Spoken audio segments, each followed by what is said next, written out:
Hello everyone, welcome to the class of Organic and Inorganic Chemistry, course CH302 S5BSc. Previously I have posted the two videos from chapter 2, but the first video, that is the beginning video, the introduction of the chapter 2, that is heterocyclic and polycyclic aromatic compound, was missing. So here it is, this video, it's all about introduction of heterocyclic compounds. So, heterocyclic compounds. What is heterocyclic compound? These are the cyclic compounds which contain at least one heteroatom in the ring. You may be confused now that what is heteroatom, right?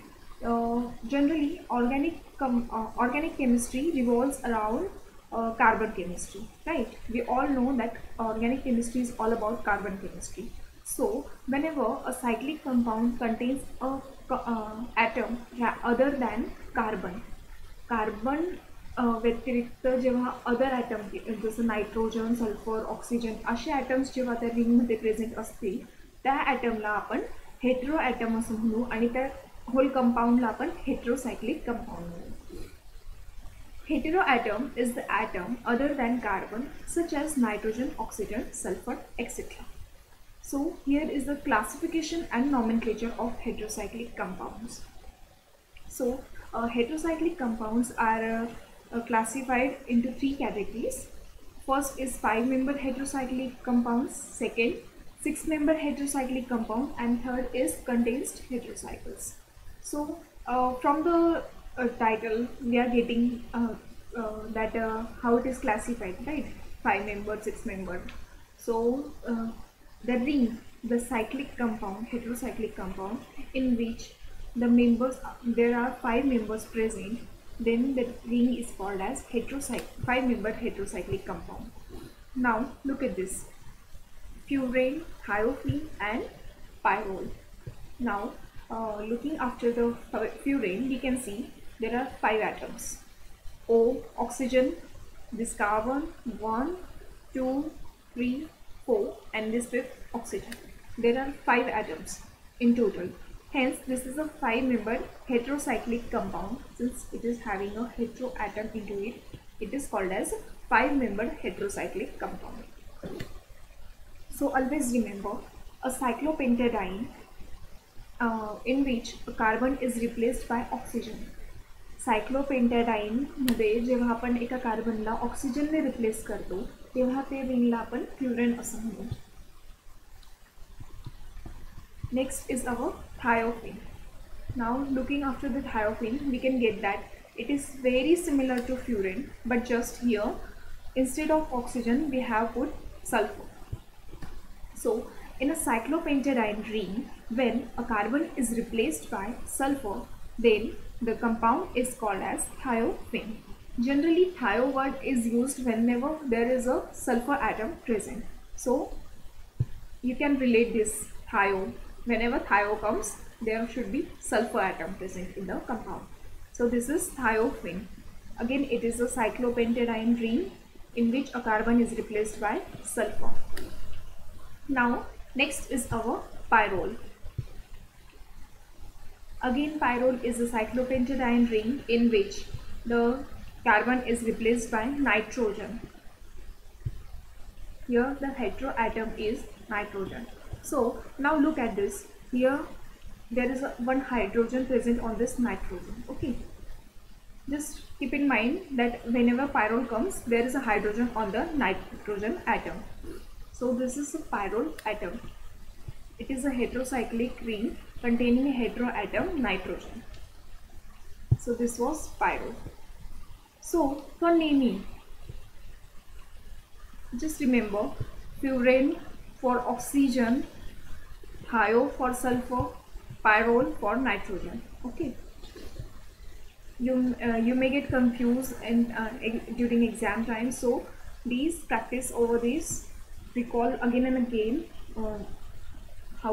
How can we keep this in mind, that when it is the thio, then when it is pyrrole, and when it is furane, okay, which heteroatoms use what name. Okay,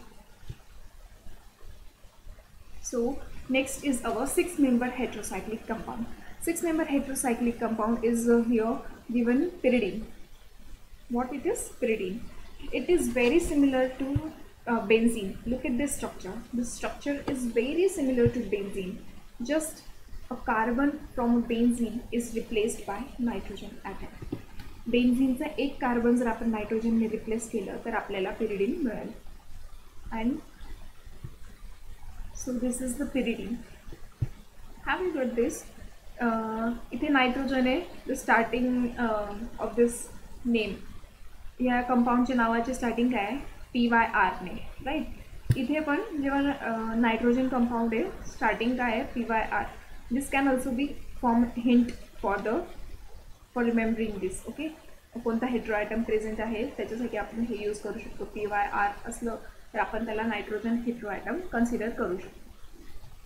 So pyridine, it is the 6-member heterocyclic compound. So next is our condensed heterocyclic compound. What is condensed heterocyclic compound? When a heterocyclic ring is condensed, or we can say fused with another cyclic compound, then it is called as condensed heterocyclic. जेव्हा एखादी हेटेरोसायक्लिक ring आपण दुसऱ्या cyclic compound सोबत fuse करतो, दोघांना जोडतो, तेव्हा त्याला काय म्हणू आपण? Condensed heterocyclic compound. Now look at this two, quinoline and isoquinoline. Here the benzene is fused with pyridine. बेन्झीनला आपण पिरिडीनसोबत फ्यूज केलेलं आहे. दोघांमध्ये तेच आहे, बेन्झीनला आपण पिरिडीनसोबत फ्यूज करतोय. जस्ट दोघांमध्ये डिफरन्स काय आहे? फ्युजनचे जे पोझिशन आहे ते डिफरंट आहे, बरोबर. इथे फ्युजन कुठे होतोय? कार्बनच्या नेक्स्ट नायट्रोजनच्या नेक्स्ट कार्बनला इथे फ्युजन होतं आहे. आणि इथे काय आहे? नायट्रोजनच्या नेक्स्ट पोझिशनला फ्युजन नाही होते, इथे बीटा पोझिशनला फ्युजन आहे, बरोबर. नायट्रोजनच्या बीटा पोझिशनला फ्युजन होत आहे, म्हणून this is isoquinoline and this is quinoline. Always keep in mind, don't get confused when it is quinoline and when it is isoquinoline. Whenever isoquinoline, the fusion takes place at the beta position of nitrogen. Alpha, this beta position ला हे fusion होत आहे. आणि जेव्हा quinoline आहे तेव्हा alpha पोझिशनला fusion होत आहे बेन्झीन आणि पिरिडीनचं. So this was the heterocyclic compound introduction. So let's study one by one about all these heterocyclic compounds. So first heterocyclic compound which we have been introduced to was furan ring, right? So furan contains heteroatom oxygen. Furan is a 5-member heterocyclic compound containing oxygen as heteroatom.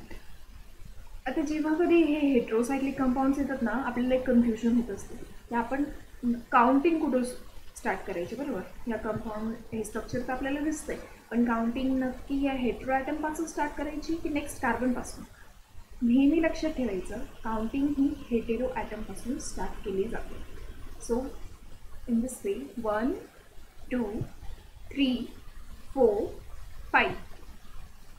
So in this way we can count the positions. Okay, फ्युरेनचे हे positions असे आपण count करू शकतो. Furan is aromatic because the resulting pi molecular orbital contains 6 pi electrons are satisfies Huckel's rule. Furan is aromatic because the resulting pi molecular orbital contains 6 pi electrons and it satisfies Huckel's rule. Huckel's rule satisfy केलं म्हणजे compound हा aromatic असतो. So I hope all of you are knowing Huckel's rule. Still I'm going to revise it once. Now look at this. Okay, this is the simple structure of benzene. हे बेन्झीनचं structure आहे, ठीक आहे. बेन्झीनच्या स्ट्रक्चरमध्ये आपण बघू शकतो की इथे किती पाय बॉन्ड आहे? 3 पाय बॉन्ड आहे, बरोबर. आणि 6 सिग्मा बॉन्ड्स. सो हे 3 पाय बॉन्ड, एक पाय बॉन्ड म्हणजे 2 इलेक्ट्रॉन्स, 2 पाय electrons. So each pi bond contributes 2 pi electrons. So total number of pi electrons in benzene is equal to 2 plus 2 plus 2 is equal to 6. तिघ बॉन्डचे जे electrons आहेत त्यांची आपण summation केली, total बघितली तर ते किती येईल? 6 इलेक्ट्रॉन्स होतील. बेन्झीन सॅटिस्फाईज द 4n+2 पाय इलेक्ट्रॉन कंडिशन. आता हे कसं काय सॅटिस्फाय करतं ते बघायचं. First of all, listen very carefully. What is Huckel's rule? I will tell you one by one. Huckel's rule मध्ये काही रूल्स आहेत. फर्स्ट, 4n+2 पाय रूल ओबे केला पाहिजे. 4n+2 पाय इलेक्ट्रॉन्स हे जर प्रेझेंट असले त्या रिंगमध्ये तर ते कंपाऊंड ॲरोमॅटिक असेल. ठीक आहे, ते कसं करायचं ते मी ह्या एक्झाम्पलमध्ये दाखवणार आहे. नेक्स्ट, जे रिंग असेल त्याच्यात एकही sp3 कार्बन नको. sp3 कार्बन हा टेट्राहेड्रल स्ट्रक्चर दाखवतो, बरोबर. टेट्राहेड्रल असल्यामुळे ते प्लेनर राहू शकत नाही. Tetrahedral structure is never planar. त्यामुळे sp3 कार्बन हा या रिंगमध्ये प्रेझेंट नको असायला जर कंपाऊंड ॲरोमॅटिक असेल तर. ठीक आहे, म्हणजे कंपाऊंड हा काय असला पाहिजे, प्लेनर असला पाहिजे. ही आहे सेकंड कंडिशन. सेकंड कंडिशन आहे कंपाऊंड हा नेहमी प्लेनर असला पाहिजे.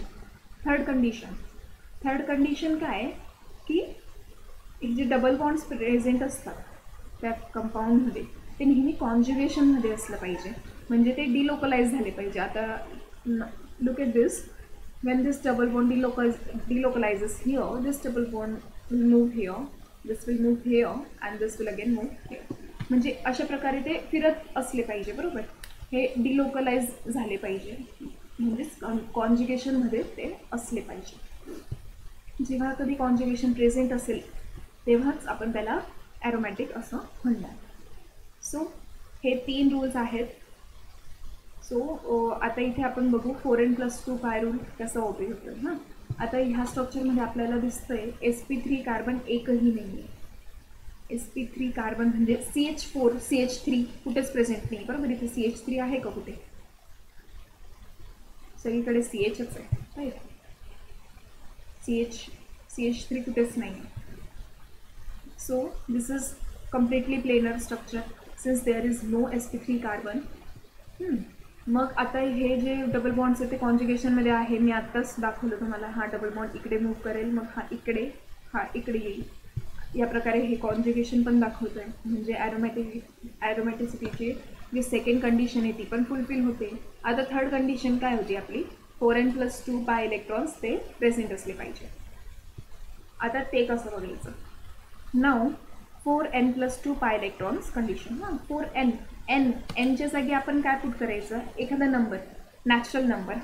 From 1 to infinite. Okay, 1 to आपण कितीही नंबर भरू शकतो, 1 2 3 4 एनिथिंग. बट असा नंबर फिल केला पाहिजे की ज्याने हे आन्सर येईल. ठीक आहे, नंबर ऑफ पाय इलेक्ट्रॉन्स इन बेन्झीन किती आहे, 6. मग हा 6 केव्हा येईल, 6 पाय इलेक्ट्रॉन्स केव्हा येईल, जेव्हा आपण 1 पुट करू, राईट. 4 × 1 4, 4 + 2 6 पाय इलेक्ट्रॉन्स, बरोबर. 6 पाय इलेक्ट्रॉन्स येत आहे ह्या रूलनुसार हे सॅटिस्फाय होत आहे. म्हणजेच ज्या कोणत्या रिंगमध्ये 6 पाय इलेक्ट्रॉन्स प्रेझेंट असतील आणि अदर 2 कंडिशन्स पण सॅटिस्फाय होत असतील तेव्हा ते कंपाऊंड काय असेल, aromatic. Okay, so overall benzene is aromatic. आता आपण हे बघू फ्युरॅनमध्ये कसं एक्सप्लेन करतो. नाव लुक आफ्टर दिस फ्युरॅन. फ्युरॅनमध्ये किती पाय इलेक्ट्रॉन्स आहे, किती पाय बॉन्ड्स आहे, 2 पाय बॉन्ड आहे, बरोबर. 2 पाय बॉन्ड म्हणजे एकाचे 2 इलेक्ट्रॉन्स, 2 + 2 4 इलेक्ट्रॉन्स, 4 पाय इलेक्ट्रॉन्स इन टोटल. पण जेव्हा आपण बघू फ्युरॅनचं स्ट्रक्चर, फ्युरॅनमध्ये काय आहे, एक हेटेरो ॲटम आहे. त्या हेटेरो ॲटम काय आहे, ऑक्सिजन. ऑक्सिजनवरती आहेत lone pair. Can you see this 2 dots, हे 2 डॉट्स दिसत आहेत वरती खालती ऑक्सिजनच्या, त्यांना आपण लोन पेअर्स म्हणतो.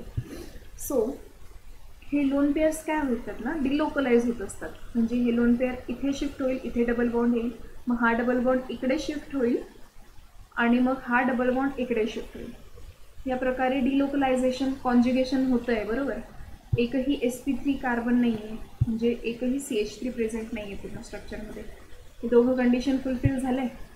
आता बघा पाय इलेक्ट्रॉन्स हे 4 आहेत, हे 2 4, आणि इथे ऑक्सिजनचे लोन पेअरसुद्धा डिलोकलाइज होत आहेत. म्हणजे हे 2 इलेक्ट्रॉन्ससुद्धा आपण पाय इलेक्ट्रॉन्समध्ये काउंट करणार. That's why 4 plus 2 is equal to 6 pi electrons. आणि आत्ताच आपण बघितलं 4n प्लस 2 पाय इलेक्ट्रॉन्समध्ये जेव्हा nच्या जागी आपण 1 पुट करतो, 4 इंटू 1 4, 4 प्लस 2 6 पाय इलेक्ट्रॉन्स. आणि जेव्हा कधी 6 पाय इलेक्ट्रॉन्स असतील तर कंपाऊंड काय असेल, ॲरोमॅटिक असेल. In this way, furan is aromatic because the resulting pi molecular orbital contains 6 pi electrons and satisfies Huckel's rule. अशा प्रकारे हे फ्युरेन हकेल्स रूल ओबे करतो, म्हणून aromatic heterocyclic compound आहे. Now we are going to see the methods of preparation of furan. फ्युरेनला आपण कोणत्या प्रकारे प्रिपेअर करतो. First is from furfural. Perfural on steam distillation use furan. This is the perfural structure. You can see it is clearly a furan structure, but just a aldehydic group is attached at the alpha position of furan ring. आपल्याला आता एक्झामच्या वेळेस जेव्हा आपण let it be, you're going to face the MCQ type of exam, so no needed. So now look at this. Alpha पोझिशनला aldehydic group आहे, म्हणून परफ्युरल AL आपण अल्डिहाइडसाठी यूज करतो नॉमेनक्लेचरमध्ये, right. So this is furfural. जेव्हा याला आपण स्टीम डिस्टिलेशन करतो, याचं आपण जेव्हा स्टीम डिस्टिलेशन करतो ऑक्साईड कॅटॅलिस्टच्या प्रेझेन्समध्ये, तेव्हा आपल्याला काय मिळेल, furan with the release of carbon monoxide हा गॅस रिलीज होईल आणि आपल्याला फ्युरेन कंपाऊंड मिळेल. Second is from mucic acid. Second, preparation of furan from mucic acid. It is a two-step method. In the first step, mucic acid on dry distillation use 2-fluoroic acid. In second step, 2-fluoroic acid on heating to its boiling point use furan. आता dry distillation तर आतापर्यंत ऐकले आपण, steam distillation वगैरे, पण dry distillation काय. Dry distillation आपण हे ना सॉलिड कंपाऊंड सेपरेट करण्यासाठी यूज करतो असतो. सॉलिड कंपाऊंडला हिट केलं जातं so that it is transform into gaseous form, आणि मग त्याला सेपरेशन केलं जात असतं. गॅशियस किंवा आपण लिक्विड स्टेटमध्येही त्याचं ट्रान्सफॉर्मेशन करत असतो. So look at this is the mucic acid.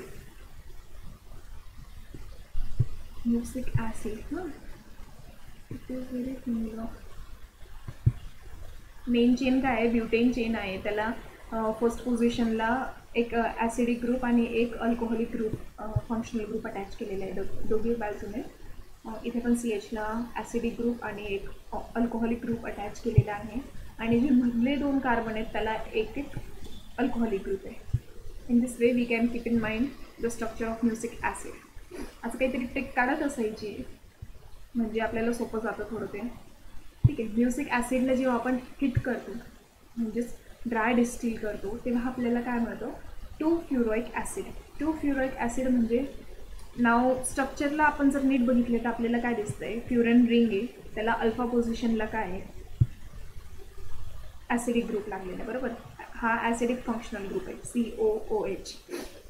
So फ्युरेनला अल्फा पोझिशन म्हणजे हेटेरो ॲटमची नेक्स्ट पोझिशनला आपण काय म्हणतो, अल्फा पोझिशन. अल्फा पोझिशनला ॲसिडिक ग्रुप लागला आहे आणि with release of CO2 and water. So this is the furoic acid. आता फ्युरोइक ॲसिडला आपण जेव्हा बॉइलिंग पॉईंटपर्यंत हिट करू, बॉइलिंग पॉईंटपर्यंत हिट केल्यानंतर आपल्याला फ्युरेन फॉर्म होईल आणि आपण इथे काय रिलीज होतो आहे, CO2 gas is again release.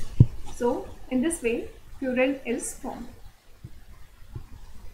So पहिली मेथड आपण पाहिली होती परफ्युरलपासून आणि आता सेकंड ही होती म्युसिक ॲसिडपासून. So what's next.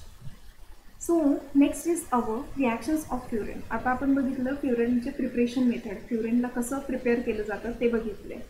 तो आता आपण बघणार आहोत की फ्युरेनचे रिॲक्शन्स कोणते, कोणत्या पोझिशनला फ्युरेन रिॲक्ट करतो, इलेक्ट्रोफाईलसोबत कशी रिॲक्शन दाखवत असतो ते आपण आता बघू.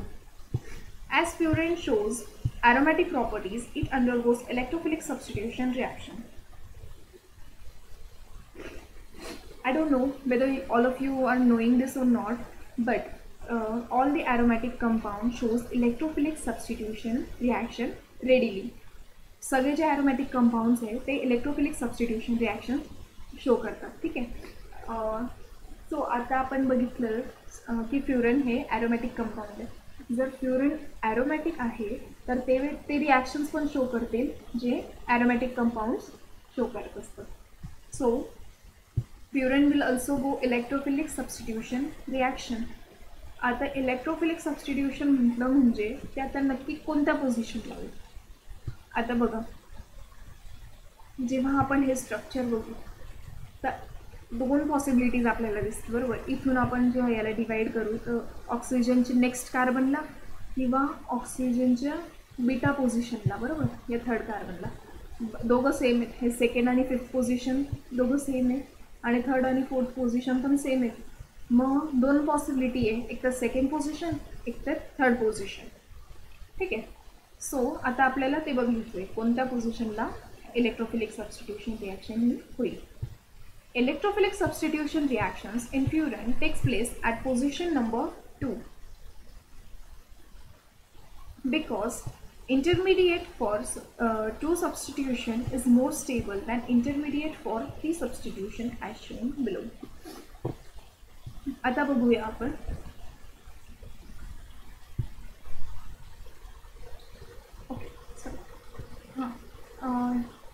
मेकॅनिझम सोबत आपण बघू. इलेक्ट्रोफिलिक सबस्टिट्यूशन हे सेकंड पोझिशनला होत असतं इन्स्टेड ऑफ थर्ड पोझिशन. ते कशामुळे, व्हॉट्स द रिझन बिहाइंड इट, ते आपण ह्या मेकॅनिझम थ्रू आता बघणार आहोत. Attack at third position. Third पोझिशनला जेव्हा इलेक्ट्रोफाईलचा अटॅक होत असतो तेव्हा ते स्ट्रक्चर कसे मिळतात, काय होत असतं ते आपण बघू. ठीक आहे. नाव लुक ॲट दिस ना फ्युरेन. आता इथे अटॅक करायला काय आहे, इलेक्ट्रोफाईल हे इलेक्ट्रॉन डिफिशियंट असतात बरोबर. त्यांच्याकडे इलेक्ट्रॉन ऑलरेडी कमी असतात. मग त्यांच्यावरती हे पाय बॉन्डने आपण अटॅक करणार आहोत. ठीक आहे. पाय बॉन्डने अटॅक केला इलेक्ट्रोफाईलवरती. इलेक्ट्रोफाईल इथे येईल, इलेक्ट्रोफाईल इथे आला. आता इथला पाय बॉन्ड पण गेला आहे बरोबर. हे पाय बॉन्डचे जे हे 2 इलेक्ट्रॉन्स आहेत हे दोघं कार्बन शेअर करत असतात ना. तर इथले इलेक्ट्रॉन्स पण गेले कार्बन 2चे बरोबर. मग इथे काय आला, पॉझिटिव्ह चार्ज. इथले इलेक्ट्रॉन्स गेल्यामुळे तिथे येईल पॉझिटिव्ह चार्ज. आता तो पॉझिटिव्ह चार्ज आल्यामुळे ऑक्सिजनचे जे लोन पेअर्स असतील ते डिलोकलाइज होतील इथे आणि इथे डबल बॉन्ड असेल आणि प्लस पॉझिटिव्ह चार्ज. हे काय आहे, रेझोनेटिंग स्ट्रक्चर आहेत बरोबर. एकाच स्ट्रक्चरला 2 वेगवेगळ्या प्रकारे लिहिलेलं आहे. ठीक आहे. So number of resonating structure हे एक इंटरमिडिएट फॉर्म झाला आहे बरोबर. कार्बोकटायन फॉर्म झालेला आहे म्हणजे काय आहे, हे इंटरमिडिएट फॉर्म झाला आहे. आता इंटरमिडिएटचे किती रेझोनेटिंग स्ट्रक्चर आहे, तिथे 2 स्ट्रक्चर आहे. ऑक्सिजनवरती काय आलं आहे, positive charge. Positive charge on a electronegative atom is unstable. हां, इलेक्ट्रोनिगेटिव्ह ॲटमवरती जेव्हा पॉझिटिव्ह चार्ज येतो तो अनस्टेबल असतो बरोबर. सो आणि मग जेव्हा हा हायड्रोजन रिलीज होईल, हायड्रोजन लिव्ह करेल इथे, हा बॉन्ड, ह्या बॉन्डचे जे इलेक्ट्रॉन्स असतील ते इथे डोनेट करून जाईल तो.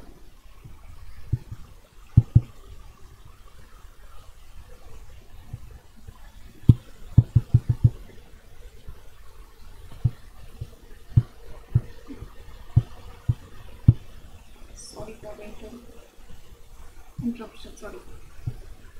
ओके. हां. सो नाव हायड्रोजन आपले जे इलेक्ट्रॉन्स ते इथे देऊन जाईल. हे इलेक्ट्रॉन्स इकडे येतील, ऑक्सिजनचं पॉझिटिव्ह चार्ज चाललं जाईल. हे पाय इलेक्ट्रॉन्स इकडे परत ट्रान्सफर झाल्यामुळे ऑक्सिजनचे लोन तर त्याला मिळतील. नाव लुक ॲट दिस. इथे पाय इलेक्ट्रॉन आला, इथले इलेक्ट्रॉन ऑक्सिजनवरती गेले आणि ऑक्सिजनचं पॉझिटिव्ह चार्ज चाललं गेलं. आता आपण याचं comparison attack at second position. Second पोझिशनवर जेव्हा अटॅक होईल तेव्हा कसं मेकॅनिझम होतं, काय होतं ते कंपॅरिझन आपण करणार आहोत. Now look at this. Attack at second position. जेव्हा सेकंड पोझिशनवरती इलेक्ट्रोफाईल येईल. आता इथे परत पण पाय इलेक्ट्रॉनने अटॅक केलेलं आहे इलेक्ट्रोफाईलवरती. अल्फा पोझिशनला इलेक्ट्रोफाईल आलं आहे सेकंड पोझिशन, राईट. सेकंड पोझिशनला इलेक्ट्रोफाईल आलं आहे, पॉझिटिव्ह चार्ज इथे येईल. या कार्बनचे इलेक्ट्रॉन्स पण गेलेले म्हणून इथे पॉझिटिव्ह चार्ज येईल. आता इथे काय होईल, इथे पॉझिटिव्ह चार्ज आल्यामुळे हा पाय बॉन्ड डिलोकलाइज होईल. ठीक आहे, इथे पाय बॉन्ड डिलोकलाइज होईल, इथे पाय बॉन्ड येईल, हा पॉझिटिव्ह चार्ज गेला आणि इथे पॉझिटिव्ह चार्ज येईल कारण इथले पाय इलेक्ट्रॉन्स गेले, बरोबर. मग इथे पॉझिटिव्ह चार्ज आला. आता इथले पॉझिटिव्ह चार्ज जाण्यासाठी काय होईल, परत ऑक्सिजन आपले लोन पेअर देईल. ऑक्सिजन लोन पेअर देईल म्हणजे काय होईल, ऑक्सिजनवरती पुन्हा पॉझिटिव्ह चार्ज. आता इथेही ऑक्सिजनवरती पॉझिटिव्ह चार्ज आला आहे, हे सुद्धा अनस्टेबल आहे. पण इथे थोडीशी स्टेबिलिटी कशामुळे मिळते कम्पॅरेटिव्हली, कारण इथे जो इंटरमिडिएट आहे हा कार्बोकटायन, त्याचे रेझोनेटिंग स्ट्रक्चर किती आहेत, 3 आहेत, बरोबर. आणि इथे ह्या कार्बोकटायनचे रेझोनेटिंग स्ट्रक्चर किती आहेत, 2 आहेत. हे एक स्ट्रक्चर आणि हे दुसरं स्ट्रक्चर. इथे एका कार्बोकटायनचे किती आहे, 3 रेझोनेटिंग स्ट्रक्चर. जितके जास्त रेझोनेटिंग स्ट्रक्चर असतील तितकी स्टेबिलिटी जास्त. म्हणून comparatively this intermediate is less stable than this intermediate. जेव्हा सेकंड पोझिशनवरती अटॅक होतो आणि जेव्हा आपल्याला कार्बोकटायन इंटरमिडिएट मिळतो तो इंटरमिडिएट हा जास्त स्टेबल असेल as compare to attack at third position. आणि अगेन काय होईल, इथे हायड्रोजन लूज होईल, बरोबर. हायड्रोजन लूज होईल, इथे पाय बॉन्ड येईल, हा पाय बॉन्ड इकडे शिफ्ट होईल, हा पाय बॉन्ड इकडे शिफ्ट होईल. म्हणजे ऑक्सिजनला त्याचे लोन पेअर परत मिळाले, ऑक्सिजनवरचा पॉझिटिव्ह चार्ज निघून गेला, दिसते. इलेक्ट्रोफॉईल हा सेकंड पोझिशनला. आता इंटरमिडिएट हा सेकंड मेकॅनिझममध्ये जास्त स्टेबल आहे. म्हणजे जेव्हा इलेक्ट्रोफाईलचा अटॅक सेकंड पोझिशनला होतो तेव्हा जो इंटरमिडिएट कार्बोकटायन मिळतो आपल्याला तो जास्त स्टेबल आहे. That's why electrophilic substitution reactions in furan takes place at position number 2. Second पोझिशनला इलेक्ट्रोफिलिक अटॅक हा होत असतो. नाव आता आपण हे काही रिॲक्शन्स बघणार आहोत जे इलेक्ट्रोफिलिक सबस्टिट्यूशन हे फ्युरेन जे दाखवत असतो ते आपण बघूया. Furan react first is sulphonation. ठीक आहे, first is sulphonation, next is nitration and some more. Okay, so first sulphonation. आता before I will start this reactions I would like to tell you की हे जे रिॲक्शन्स आहेत फ्युरेन, thiophene आणि pyrrole तिघांमध्ये जवळपास अगदी सेम आहेत. तिघांची रिॲक्शन्स सेम दाखवतात, फक्त सल्फोनेशनमध्ये डिफरन्स आहे. सल्फोनेशन हे फ्युरेनचं थोडं वेगळं आहे, बाकी थायोफिन आणि पायरोलचं अगदी सेम आहे. ठीक आहे, म्हणजे तुम्ही जर रिॲक्शन्स एका कंपाऊंडचे जरी लक्षात ठेवले तरी तुम्हाला लक्षात येईल बाकी कंपाऊंड्सची जी रिॲक्शन्स आहेत. So first is sulphonation of furan. Furan reacts with sulfur trioxide SO3 in presence of pyridine at 100 degrees Celsius, undergoes sulfonation reaction to give 2-furan sulfonic acid. ठीक आहे, फ्युरेनची रिॲक्शन कशासोबत होते, SO3 sulphur trioxide in presence of pyridine. पिरिडीनच्या प्रेझेन्समध्ये sulphur trioxide सोबत furan react करत असतो at high temperature, that is 100 degree Celsius. मग आपण आताच जस्ट बघितलं आहे की इलेक्ट्रोफिलिक सबस्टिट्यूशन हे कुठे होत असतं, सेकंड पोझिशनला, बरोबर. Electrophilic substitution in furan takes place at second position. Now here electrophile काय आहे, SO3H. एसवर पॉझिटिव्ह चार्ज असेल, SO3H. This is the electrophile. याचा अटॅक कुठे होईल, सेकंड पोझिशनला. म्हणून सेकंड पोझिशनला SO3H हा अटॅच झाला आहे, बरोबर, फ्युरेनच्या. So this is overall the sulphonation of furan. Sulphonation is not carried out with concentrated H2SO4. फ्युरेनच्या केसमध्ये आपण कॉन्सन्ट्रेटेड H2SO4 सोबत सल्फोनेशन नाही करत, कारण जर H2SO4 आपण जर फ्युरेनसोबत रिॲक्ट केला तर फ्युरेन रिंग ही ओपन होत असते. It is very sensitive to H2SO4 and it gets open ring structure मिळून जाईल आपल्याला. त्यामुळे आपण फ्युरेनचं डायरेक्ट सल्फोनेशन कॉन्सन्ट्रेटेड H2SO4 मध्ये नाही करू शकत. हेच केस डिफरंट आहे थायोफिन आणि पायरोलमध्ये. थायोफिन आणि पायरोल हे H2SO4 सोबत रिॲक्ट होत असतात. So this is the only difference in reaction, rather than it is all same. So this is the sulfonation of furan. Furan reacts with sulfur trioxide and pyridine at high temperature and gives 2-furan sulfonic acid. So next reaction is Friedel-Crafts acylation. Now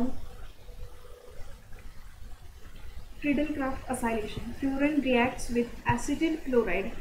acetyl chloride CH3CO या ग्रुपला आपण acetyl म्हणतो. ठीक आहे. So here it is Cl, so that's why acetyl chloride CH3COCl acetyl chloride, or with acetic anhydride CH3CO2O. आता याला आपण कसं लिहिणार, listen carefully. Okay, CH3 C double bond O is attached to another C double bond O and CH3. ठीक आहे. याला आपण acetic anhydride असं म्हणू. In presence of Lewis acid. Lewis ॲसिडच्या प्रेझन्समध्ये जेव्हा फ्युरेन ॲसिटिल क्लोराईड किंवा ॲसिटिक अनहायड्राइडशी रिॲक्ट होत असतो तेव्हा असायलेशन होतो. म्हणजे काय की हा जो ॲसिटिल ग्रुप आहे, ॲसिटिल ग्रुप हा फ्युरेनच्या सेकंड पोझिशनला अटॅच होतो. म्हणजेच काय झालं, acylation. This is the acylation product.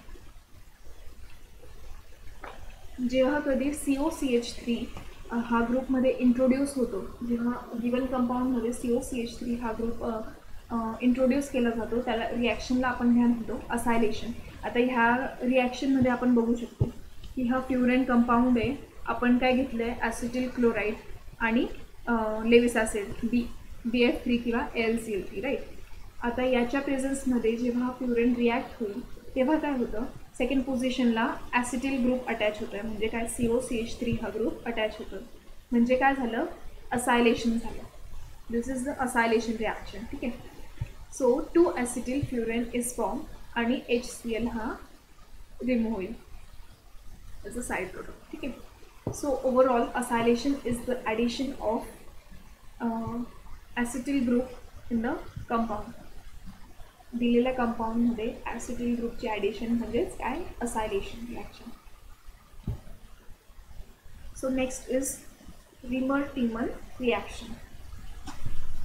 रिमर-टीमन reaction. Furan reacts with chloroform in presence of alkali like KOH or NaOH, undergoes Remer-Tiemann reaction to give perfural. परफ्युरल म्हणजे आपण स्टार्टिंगला प्रिपरेशन मेथडमध्ये पाहिलं होतं. परफ्युरल म्हणजे काय, अल्फा पोझिशनला जेव्हा अल्डिहायडिक ग्रुप अटॅच असेल फ्युरनला तर त्याला आपण परफ्युरल असं म्हणतो. सो परफ्युरलच्या प्रिपरेशनसाठी काय करतो आपण, furan in presence of CHCl3 that is chloroform, CHCl3 chloroform आणि बेस या दोघांशी जेव्हा रिॲक्ट करतो फ्युरेन तेव्हा अल्फा पोझिशनला अल्डिहायडिक ग्रुप अटॅच होईल, C double bond OH. Overall this is furfural. So generally एक लक्षात ठेवा, असायलेशनमध्ये ॲसिटिल ग्रुप हा अटॅच होईल, ॲसिटिल ग्रुप CH3CO. ठीक आहे, हा ग्रुप अटॅच होतो कंपाऊंडमध्ये.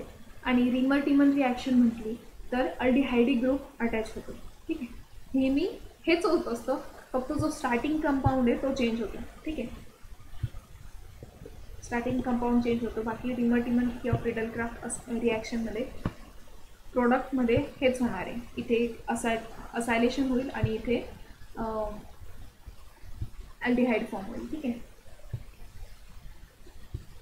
So next is our hydrogenation. Furan on hydrogenation with H2Ni give tetrahydrofuran, that is THF. आता आपल्याला हे माहिती आहे H2 आणि Ni काय करत असतात, हायड्रोजनेशन करतात. म्हणजे काय, हायड्रोजन ॲड करतात कंपाऊंडमध्ये. Given compound here it is furan. So when H2Ni is added to furan then we get a hydrogenated product. म्हणजे आता इथे काय झालं आहे, हायड्रोजन ॲड झालेले आहे फ्युरेनमध्ये. हायड्रोजन इथे कुठे ॲड होईल, आता इथे काय आहे, पाय बॉन्ड्स आहेत, इथेच ॲड होऊ शकतात, बाकी दुसरीकडे कुठेच शक्यता नाही आहे. सो इथे ऑलरेडी एक हायड्रोजन आहे, इथे ऑलरेडी एक आहे, इथे एक आहे आणि इथे एक आहे. ऑलरेडी 4 हायड्रोजन आहे फ्युरेनमध्ये. पण आता ह्या स्ट्रक्चरमध्ये जर बघितलं तर हायड्रोजन्स ॲड झाले. इथे अजून एक हायड्रोजन ॲड होईल, अजून एक, इथे पण एक एक हायड्रोजन ॲड होईल. म्हणजे काय झालं आहे, टेट्रा हायड्रोफ्युरेन. 4 हायड्रोजन टोटली ॲड झाले, बरोबर. प्रत्येक कार्बनला एक हायड्रोजन ॲड झालं आहे, त्याच्यामुळे tetra हायड्रोफ्युरेन, THF. So this is tetrahydrofurane. We get this after hydrogenation of furane. Furaneचं hydrogenation in presence of H2Ni. जेव्हा हायड्रोजनेशन करतो आपण फ्युरेनचं तेव्हा आपल्याला काय मिळतं, ते आहे tetrahydrofurane. So that's all about the introduction part of heterocyclic compounds, and we have studied one of the heterocyclic compound, that is furane, in this video. So that's it for today. Thank you.